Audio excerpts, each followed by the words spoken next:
orcs, goblins, hobgoblins, ogres, trolls, gnolls, and all that low level stuff you just want to kill and get on with your day. Well, guess what? They just got a lot more interesting because there are some new kits in town. And I'm talking about the Ultimate Bestiary Revenge of the Horde by Nord Games.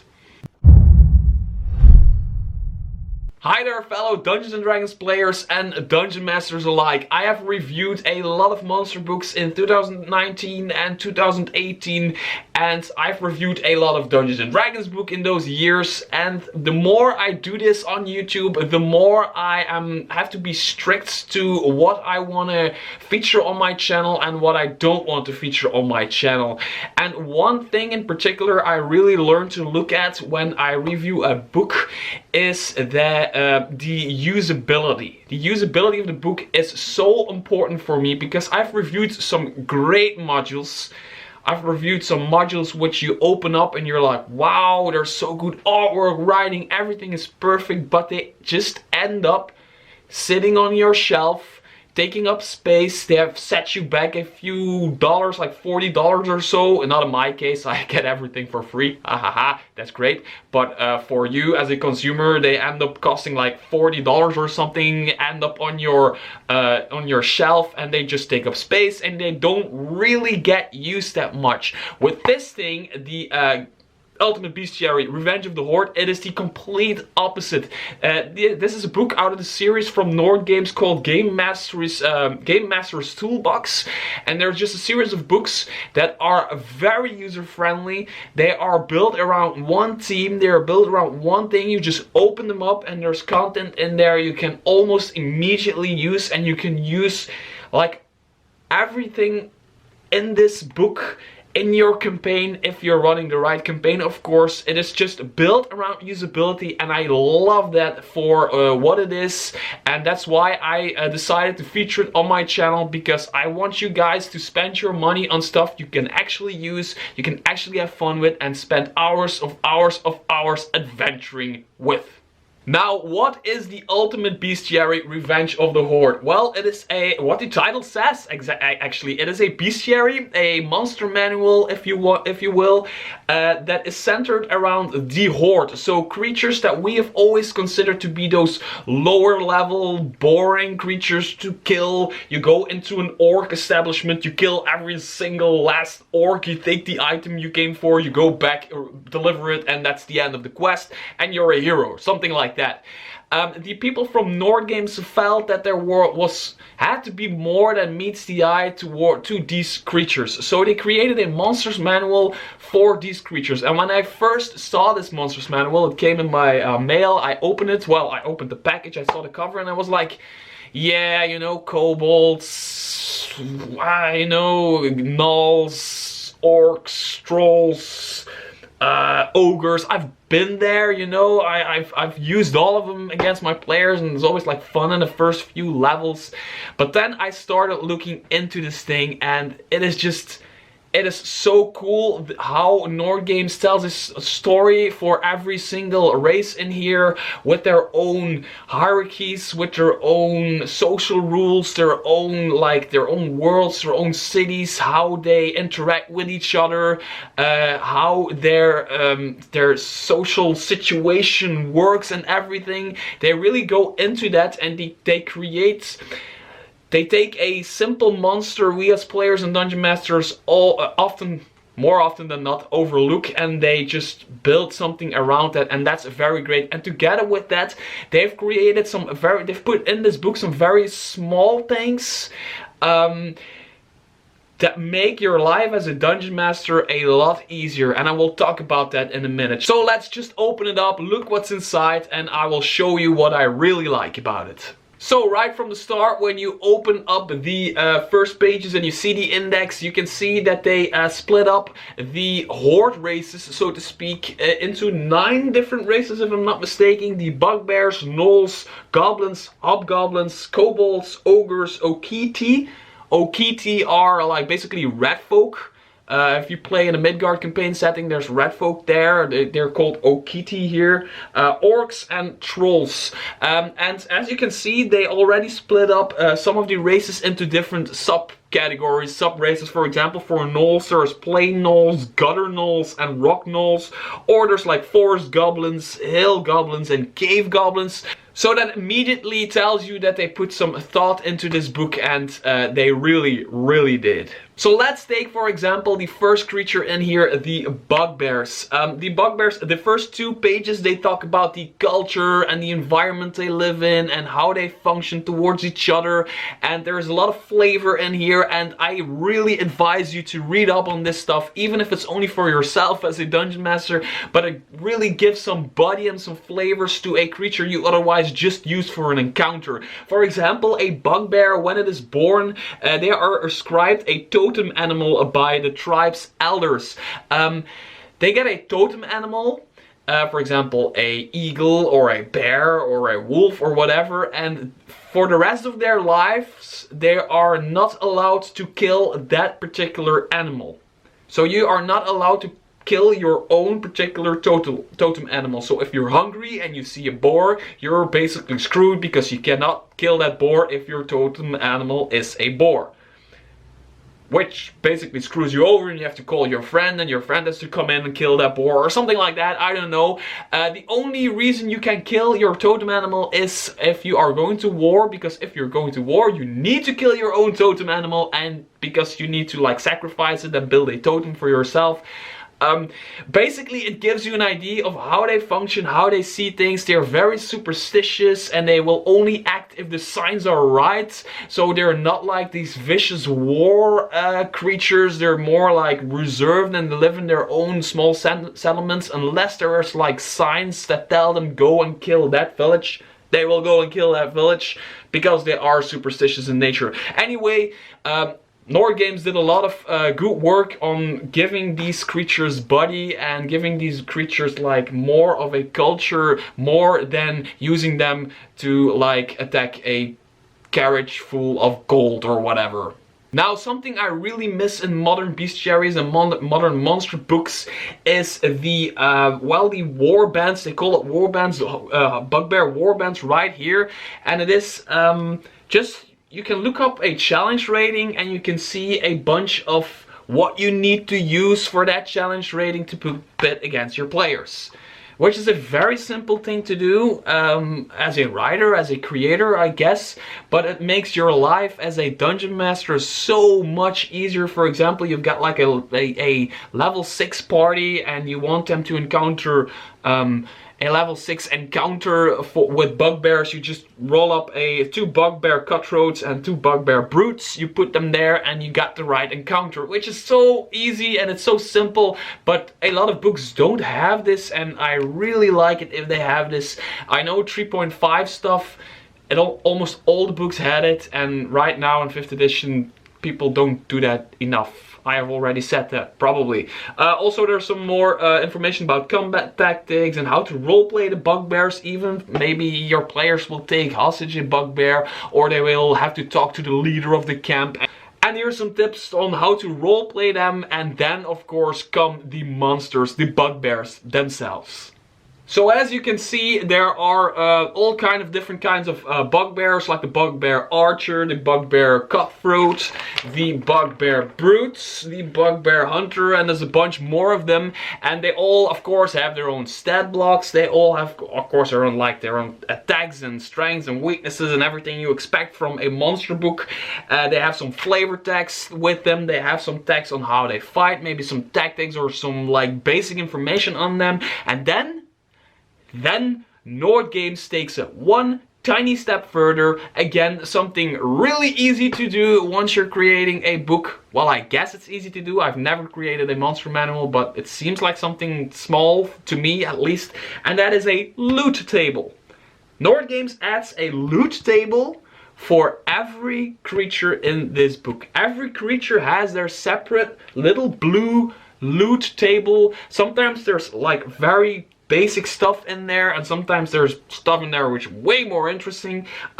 You roll a d6 or a d12 in this case. You roll a d12 and you can find like a trinket or like rations, or you can even a vial of sleeping sap. And there's more information on that on page 170, but I will get there when I get there. Anyway, you can find all kinds of crazy stuff from these creatures, and every creature has a chance to drop different stuff, which is so cool, because a lot of times when I'm playing D&D, you lose a lot of time going through loot tables in a Dungeon Master's Guide, or coming up with loot on the fly, because people are always like, I loot the creature, and I'm like, oh yeah, 5 gold pieces, I don't know, a bow, I don't know, I'm just making things up on the fly. This makes my life so much easier, so Nord Games, thank you so much for that.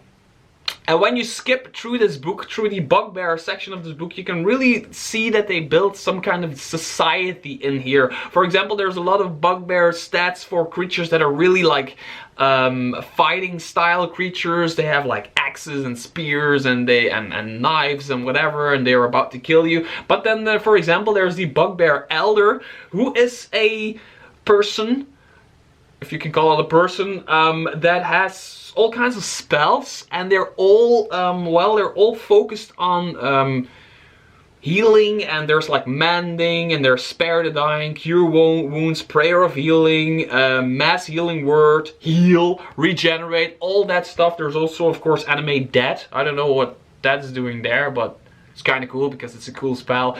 Anyway, you can see like the elder is like the healer, and people go there, well, bugbears go there to get tips on life and to talk about life, and they're basically the psychiatrists of the bugbear community, and they can also heal you with magic.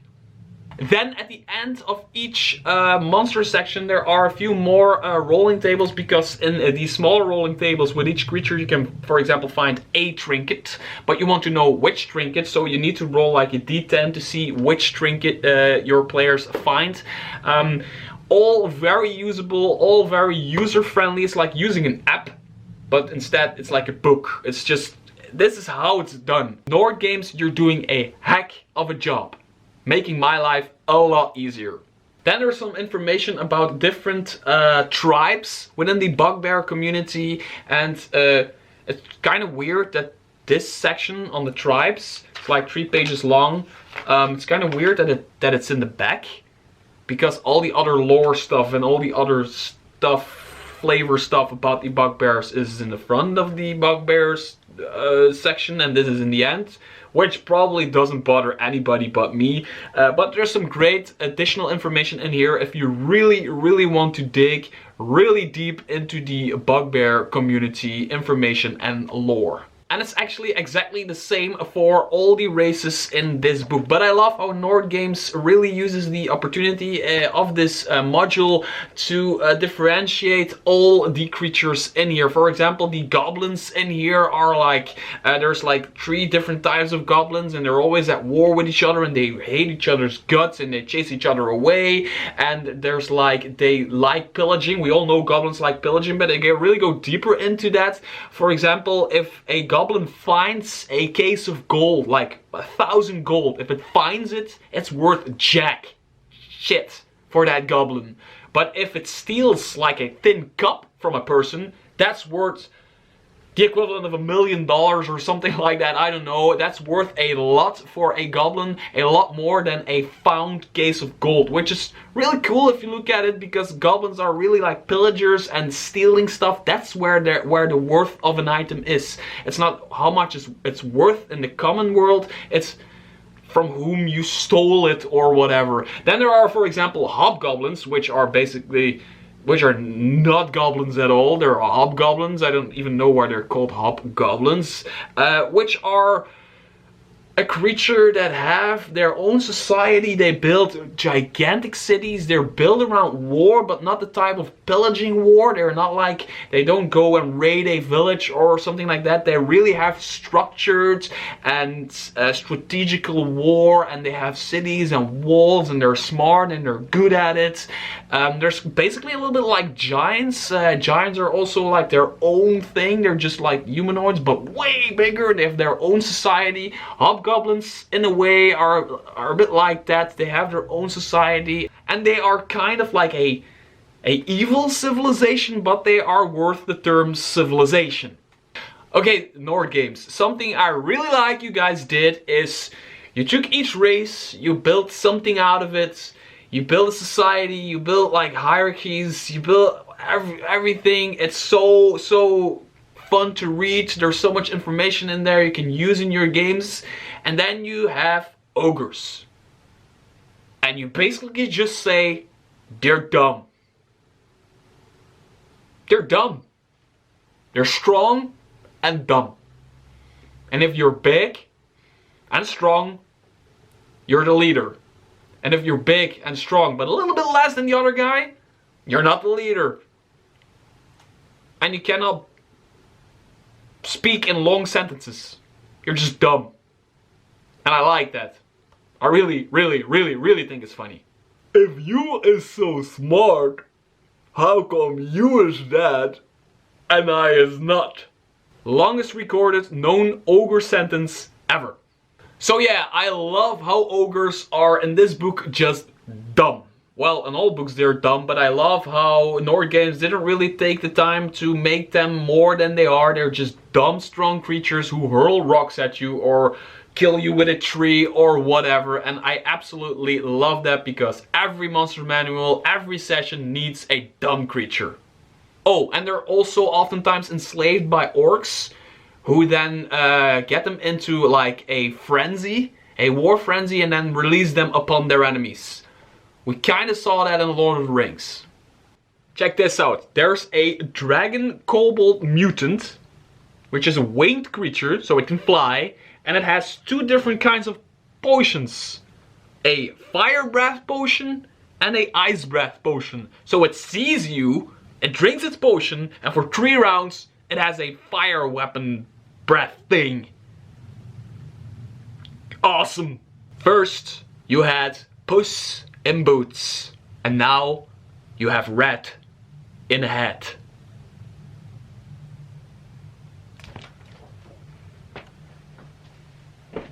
So all of the races in this book have like 10 or so different creatures with different stat blocks associated with them. So add that to the already existing ones you have in your monsters manual, or all the bestiaries you have on your shelf already, and you can build this entire thing, and you really can have campaigns, in mid-level campaigns even, like say level 7 all the way up to level 12 or 13, that remain interesting by using the HORDE, which is so great, because at first when people play Dungeons and Dragons they encounter goblins in like the first few levels, and then it just stops and they go to dragons and giants, which is cool and everything, but I just always have a feeling, where are all the kobolds? Did they just stop attacking the player characters, or did they just stop attacking villages suddenly because the player characters got too strong? Or where are they? What are they doing? And with this book you got some answers to that, and you can really use that to your advantage as a dungeon master. A next section they have is a Appendix A, Beasts of the HORDE, which is basically just a bunch of beasts that belong to the HORDE. Like there's hyenas. Yeah, there's like a lizard hounds, big ass lizard hounds, cool. There's a very big crocodile. There's a enormous boar. This thing is huge.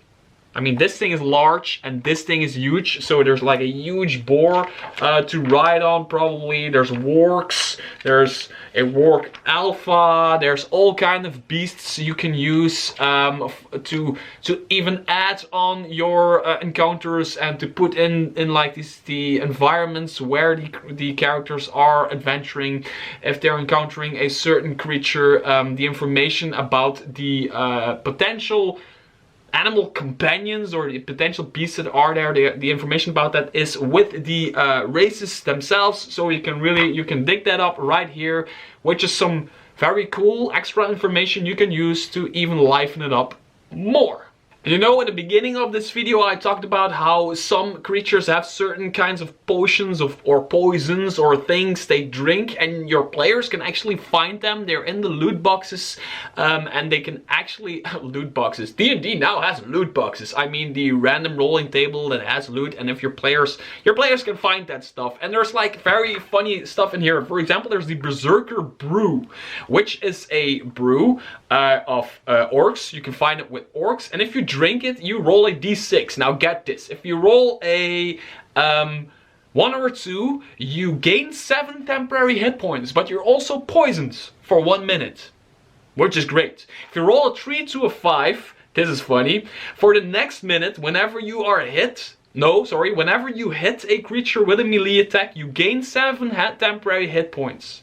If you do not hit a creature with a melee attack, you take 3 physic damage.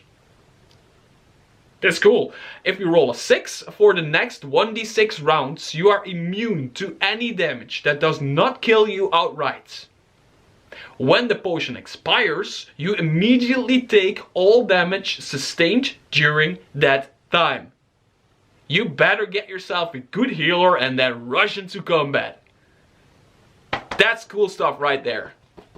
Oh, and of course the fire breath potion and the ice breath potion that I talked about earlier, they're in here. And that's basically all there is to say about this module. No, I'm just kidding. Actually, there is more, because there is playable races. Yes, of course there is playable races. For most of the races in here, I'm talking Orc, Gnoll, Okiri or Okiti or whatever, red folk dudes. You can play like a red dude that can pick things up with its tail, or you can play Orc or Gnoll. But we've already seen a lot of stat blocks for playable races for these races already, but it's always great to have like different kind of stat blocks for the races. For example, you can play the Orc from the official Dungeons & Dragons 5th edition, or you can play an Orc that's in here. Same with a Gnoll, same with a Kobold, same with a Goblin. You can play the one from the official stuff, or some of the other unofficial stuff, or just the one from here. There's more stuff to choose from. As a player, you don't need to buy this thing. I mean, there's not enough stuff in here to buy this as a player, but you can maybe buy this thing for your Dungeon Master. Your Dungeon Master will pit these creatures against you, but you also have options as a player to play some of the races that are in here. So it's basically, it's a monster manual for the Dungeon Master. It is a big giant heap of information, inspiration for the Dungeon Master. I mean, not only are the stat blocks very good, the random rolling tables on loot are very awesome. The rolling tables, challenge rating tables to create encounters, it just makes your life so much easier, and it really deserves the title Game Master's Toolbox, because this book has really been built as a toolbox.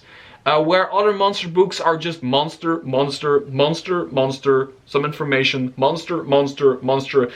This book just takes one race, gives you a shitload of information, gives you some really cool dudes to put against your players, and then gives you more information, gives you some really cool tools to use in your games. And I'm rambling, I know. So I'm just gonna leave you guys to it for now. Just pick this one up. It's from Nord Games. I'll put the link in the description below, and I hope your inspiration may guide you.